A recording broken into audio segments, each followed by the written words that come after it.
good match for them. Yeah. Feel good match, kumbaga. Let's see. Game number 1 here into the draft. Blacklist ang mauna sasagot ang Impunity. Let's see.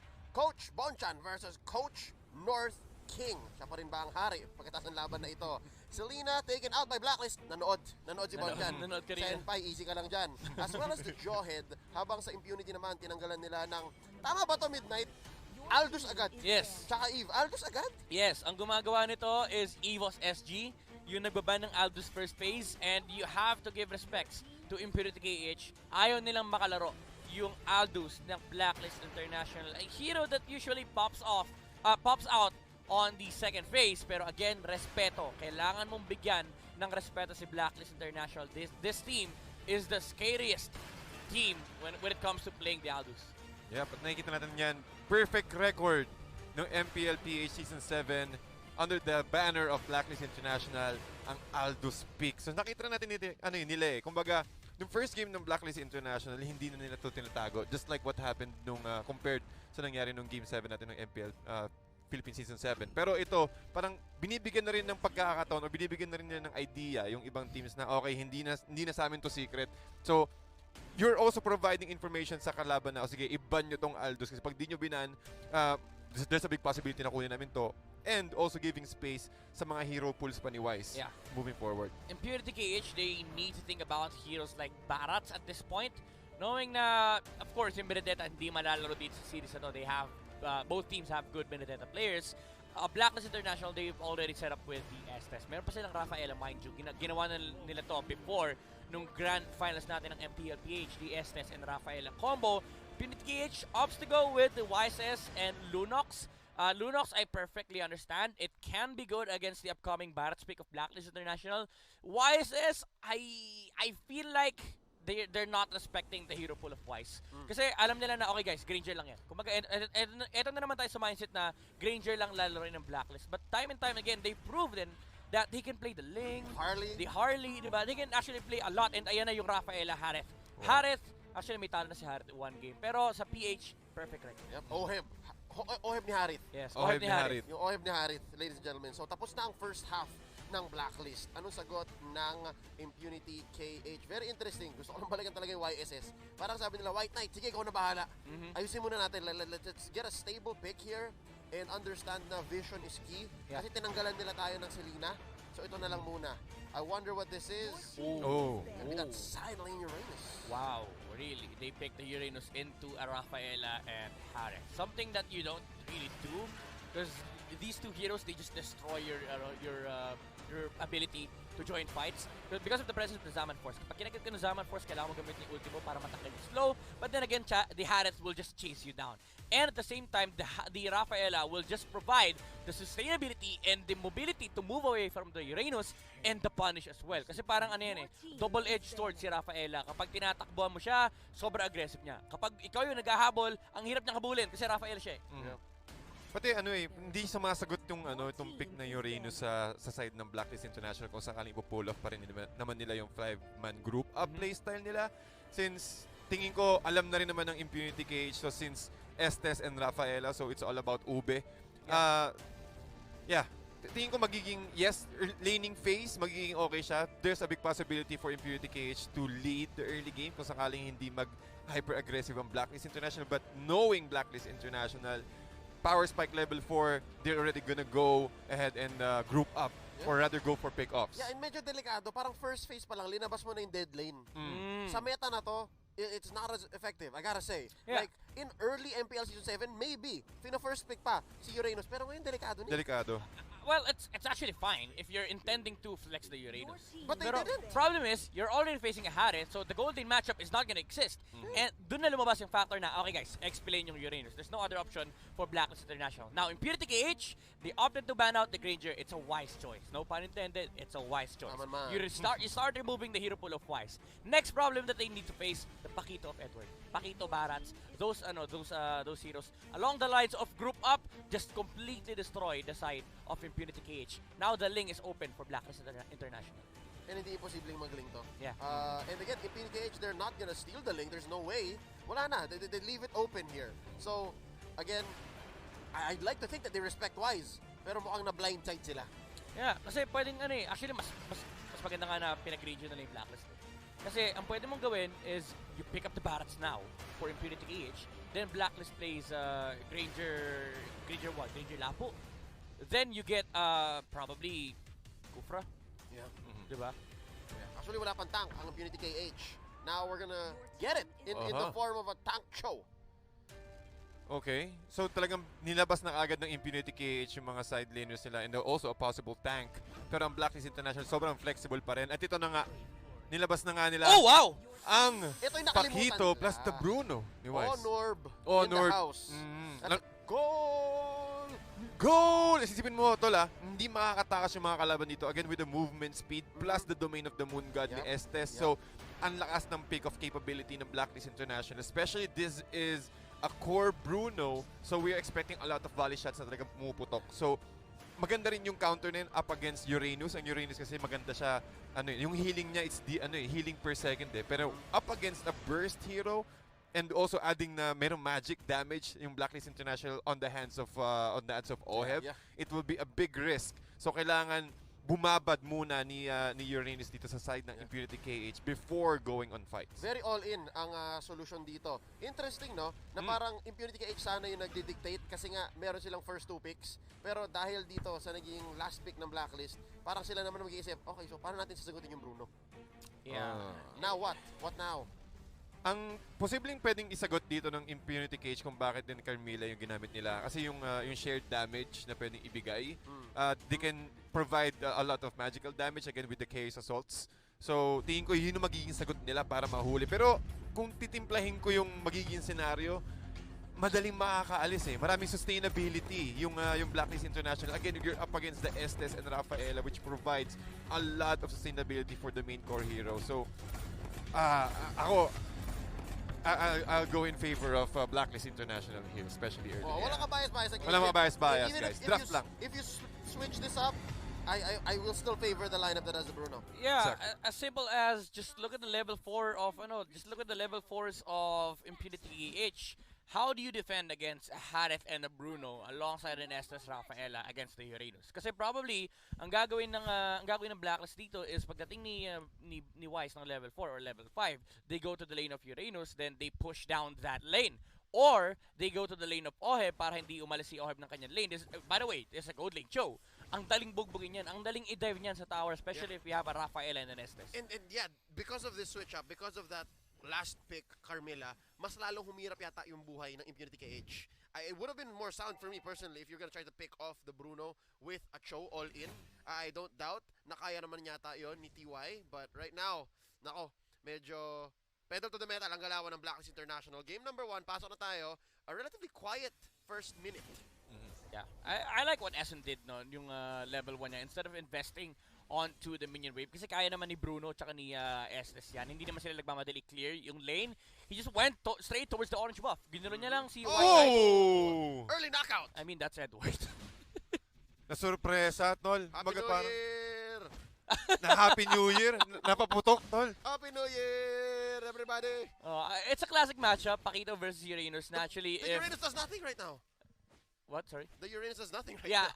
Yeah, if you have 2 good players, if you give them Pakito Uranus, the Pakito will just be on an advantage. But problem is nalugi sa XP si Boom. So talaga na maximize na Edward yung advantage niya at that point. And ito yung dito papasok yung tanong anong silbi ng Carmilla sa early game? Exactly. Parang napasama pa nga yata si Boom nung bumisita si TY. Yeah. I think Boom could have just stayed under turret, tapos yun, inantay niya lang. Siya yung legit TY. Yeah, TY na lang. Just get out of here. Sabi ni Edward TY. Yeah, let me deal with this, right? So, naghahanap sa baba si Boom ng room, and in mid, si Senpai di naman makasagot. Sobrang, wala, mana lang puhunan ng dalawan to Si Eson at si B. Yeah. Right now, wait lang. Si Edward, isa pa! TY, saan pupunta? Naghahanap ng isa. Cyclone Eye, right through the wall. And there's an early turtle. White Knight, gonna go down. Nasipaan ng isa. There's a goal. YSS falls. Wow, nakita mo yung sandwich play doon ng Blacklist International. After taking the turtle, nakakuha na naman sila sa magandang pick-off. Again, the slow capability. Whoa! Still alive! What?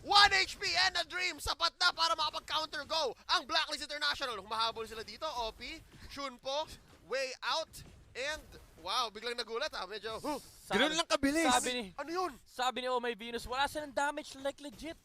kulang guys, tara laban tayo. Kasi, well, I mean, he was almost bursted down. Well, that was a full combo from a Lunox and a Cho.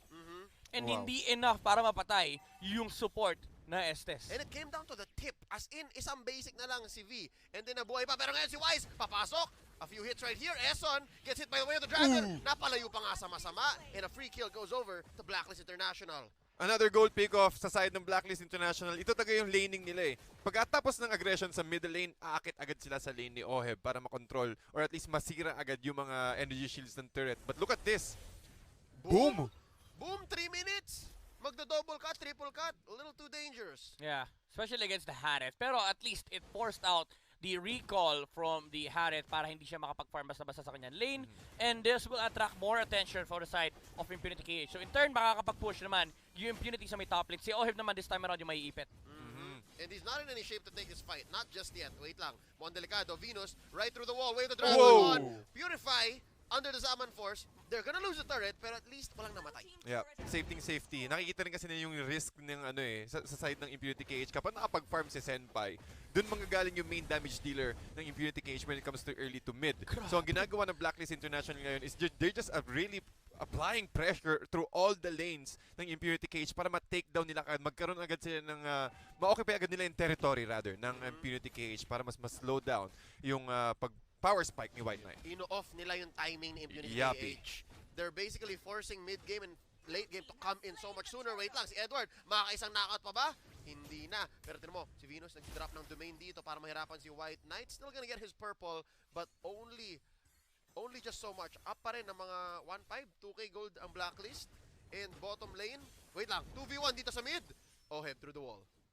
Ohmyv through the wall at nakikita talaga natin, mahirap hulihin ng mga members ng Blacklist International. At kung sakali makahuli ka, siguraduhin mo na wala si Ohmyv33nus at wala si Eson kasi ang bilis lang din ng pag-regen ng HP. So, again, capitalizing on their strengths, Blacklist International, ubos ka agad yung Tier 1 turret just at the nick of time na tumama tayo sa 5-minute mark. Wala ng energy shields. So, mas mabilis na lang makakuha ng turrets dito. Si Wise, again, the volley shot, ang bilis tumunaw ng turrets niyan.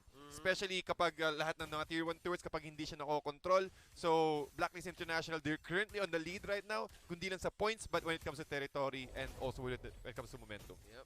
Pretty good decision making here by Blacklist International. Binibigay na kay Ohmyv yung purple para makahabol siya kasi binugbog yung lane niya eh. Yeah. So this allows them to breathe a little more so that they all scale up at the same time. Again, Ube, ultimate bonding experience. Wait lang, Zaman Force dito, Senpai, papatulan ni Ohmyv. Oh! Nagbaback out na members ng Impunity KH. Get out of here, off camera, kill by Eson onto Boom! And right now, tuloy ang laban. TY goes down, Senpai, Order Brilliance. Kala ko mamamatay na siya. Opa, Opi. Goes out. Ang dami Tinawag mo lahat Mula Korea hanggang Pilipinas. Lahat eh. Medyo tumigil yata sa isang bansa pero Teka, si Bates dumating. nakaisa pa. Joke lang. Off si Bates again. Ang galing eh, close eh. I could have sworn, man. They were gonna go for it. They're gonna take this mid lane turret. And right now, Zaman Force committed. Apat de depensa dito. Si Boom off cam. Wow. I don't even know how Boom fell. Gusto ko lang sabihin, yung OPA at saka OP pasok Yung isa censored Hindi. Pinagsama ko lang. Kasi ang galing ng ginawa niya. Yung isa nasa CyberX Hindi. Iwan niyo na yan. Game na. Isa pa OP. Edward. Combo kill. White Knight. Ganda ng attempt sinubukan pa niyang pahabulin yung shields para ma-survive niya yung turret hit from the, the turret, syempre turret hit nga. Pero yun nga, Impunity KH, actually nagiging maganda yung sagot ni Impunity KH. Instead of actually reacting to Blacklist International, ang ginagawa nila is they put 3 heroes on a lane para mapigilan yung push ni Blacklist International and they place the YSS alongside the Cho. Kasi ito yung hero na pwede nilang gamitin to attract attention away from Blacklist International. Yung Cho kasi hindi pa nila kaya yan at this point. Oh. T-Wise, pupunta. Wise comes in with the dash. Senpai ang susunod. Senpai, yame pero may comeback. White Knight takes down Wise, a shutdown. And just like that, masaya na ang Impunity KH. I think tama itong ginagawa nila. Parang kung may mag-overextend, kunin nyo. Pero si OP, papabagsakin ni Ohmyv. And I think may bagong threat si Ohmyv na yata. Ang dapat bantayan ng Impunity.